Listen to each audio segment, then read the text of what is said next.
A leader leads by example, not by force. To know your enemy, you must become your enemy.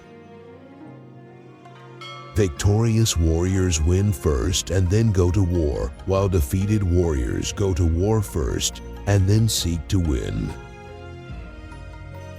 If you are far from the enemy, make him believe you are near. Keep your friends close and your enemies closer.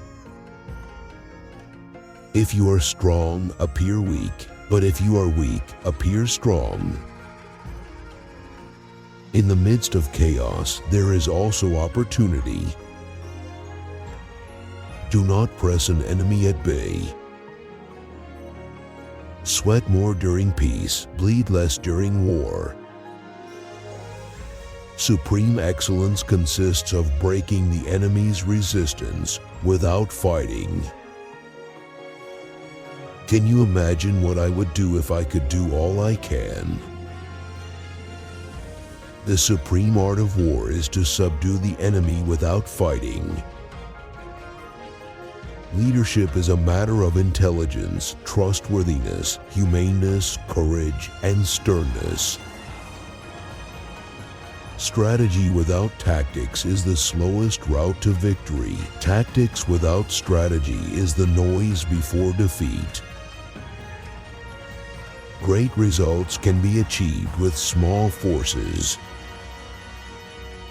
So in war, the way is to avoid what is strong and strike at what is weak. Even the finest sword plunged into salt water will eventually rust. A wise general makes a point of foraging of the enemy. Victory comes from finding opportunities in problems. If the mind is willing, the flesh could go on and on without many things. When the enemy is relaxed, make them toil. When full, starve them. When settled, make them move. There is no instance of a nation benefiting from prolonged warfare. If he is secure at all points, be prepared for him. If he is in superior strength, evade him. Know yourself and you will win all battles. Using order to deal with the disorderly, using calm to deal with the clamorous, is mastering the heart. It is easy to love your friend, but sometimes the hardest lesson to learn is to love your enemy. The quality of decision is like the well-timed swoop of a falcon, which enables it to strike and destroy its victim. Treat your men as you would your own beloved sons, and they will follow you into the deepest valley. Opportunities multiply as they are seized. Build your opponent a golden bridge to retreat across. Concentrate your energy and hoard your strength. It is more important to outthink your enemy than to outfight him. The art of war is of vital importance to the state. It is a matter of life and death, a road either to safety or to ruin. Ponder and deliberate before you make a move. All warfare is based on deception. It is only one who is thoroughly acquainted with the evils of war that can thoroughly understand the profitable way of carrying it on. The skillful soldier does not raise a second levy, neither are his supply wagons loaded more than twice. All men can see the tactics whereby I conquer, but what none can see is the strategy out of which victory is evolved. He will win who knows when to fight and when not to fight. Be extremely subtle, even to the point of formlessness. Be extremely mysterious, even to the point of soundlessness. Thereby you can be the director of the opponent's fate. For For them to perceive the advantage of defeating the enemy, they must also have their rewards. Do not repeat the tactics which have gained you one victory, but let your methods be regulated by the infinite variety of circumstances. The difficulty of tactical maneuvering consists in turning the devious into the direct and misfortune into gain. All wars are won or lost before they are ever fought. The opportunity of defeating the enemy is provided by the enemy himself. At first, then, exhibit the coyness of a maiden until the enemy gives you an opening. Afterwards, emulate the rapidity of a running hare, and it will be too late for the enemy to oppose you. If it is to your advantage, make a forward move. If not, stay where you are. Engage people with what they expect. It is what they are able to discern and confirms their projections. It settles them into predictable patterns of response, occupying their minds while you wait for the extraordinary moment, that which they cannot anticipate. Convince your enemy that he will gain very little by attacking you. This will diminish his enthusiasm.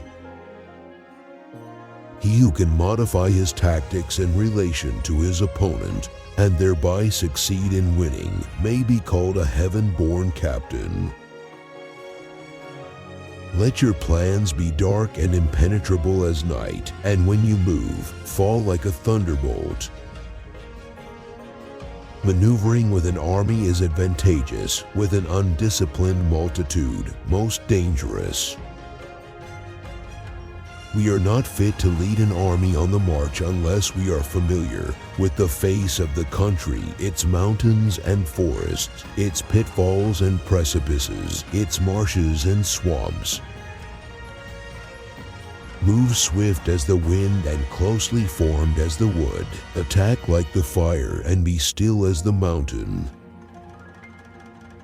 If you know the enemy and know yourself, you need not fear the result of 100 battles. What the ancients called a clever fighter is one who not only wins, but excels in winning with ease. Who wishes to fight must first count the cost. Knowing the place and the time of the coming battle, we may concentrate from the greatest distances in order to fight. In making tactical dispositions, the highest pitch you can attain is to conceal them. Carefully compare the opposing army with your own so that you may know where strength is superabundant and where it is deficient. To take a long and circuitous route after enticing the enemy out of the way and those starting after him to contrive to reach the goal before him shows knowledge of the artifice of deviation. Let your rapidity be that of the wind, your compactness that of the forest. Making no mistakes is what establishes the certainty of victory, for it means conquering an enemy that is already defeated. The line between disorder and order lies in logistics. The peak efficiency of knowledge and strategy is to make conflict unnecessary. Water shapes its course according to the nature of the ground over which it flows. The soldier works out his victory in relation to the foe whom he is facing. Success in warfare is gained by carefully accommodating ourselves to the enemy's purpose. Anger may in time change to gladness, vexation may be succeeded by content, but a kingdom that has once been destroyed can never come again into being, nor can the dead ever be brought back to life. In war, practice dissimulation, and you will succeed. If the enemy leaves a door open, you must rush in. He will win who, prepared himself, waits to take the enemy unprepared. The art of giving orders is not to try to rectify the minor blunders and not to be swayed by petty doubts. We cannot enter into alliances until we are acquainted with the designs of our neighbors. The experienced soldier, once in motion, is never bewildered. Once he has broken camp, he is never at a loss. If you know the enemy and know yourself, your victory will not stand in doubt. The general who wins a battle makes many calculations in his temple ere the battle is fought. The general who loses a battle makes but few calculations beforehand. The clever combatant looks to the effect of combined energy and does not require too much from individuals. You can be sure of succeeding in your attacks if you only attack places which are undefended. The whole secret lies in confusing the enemy so that he cannot fathom our real intent. Violent language and driving forward as if to the attack are signs that he will retreat.